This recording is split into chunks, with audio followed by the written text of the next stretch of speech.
The United States has great strength and patience, but if it is forced to defend itself or its allies, we will have no choice but to totally destroy North Korea.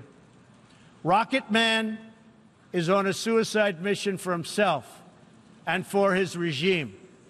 The United States is ready, willing, and able, but hopefully this will not be necessary.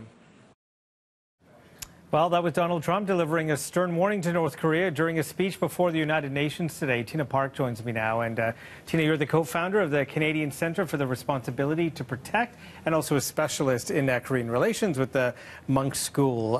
Thanks for coming in today. Thanks for having me. Let's talk about Trump's words here. I mean, he said total destruction of North Korea. What do you make of those words?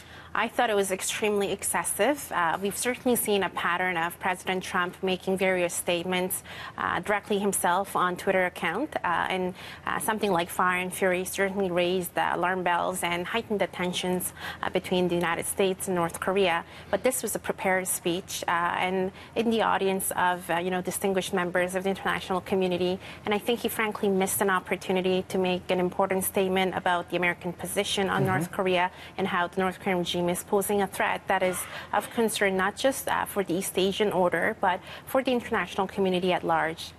And like you said, this was a scripted speech. It wasn't ad-libbed, it wasn't a tweet. And it was scripted. He read off a teleprompter. He used words like depraved, band of criminals. We heard rocket man, suicide mission. Are those words of a president at the United Nations?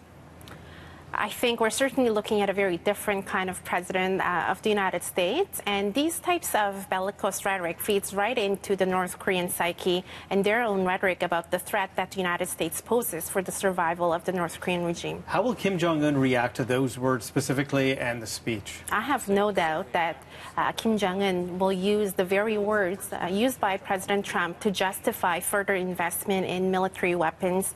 There will likely be another ballistic missile test of some sort.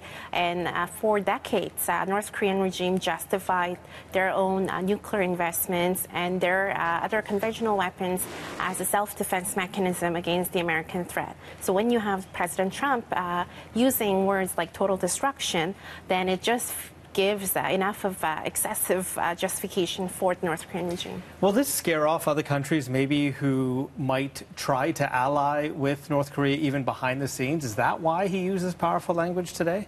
I'm actually very doubtful of that because the allies and the friends that North Korean regime have, frankly, do not care about what President Trump says. We're looking at non-state terror groups like Hezbollah and Hamas.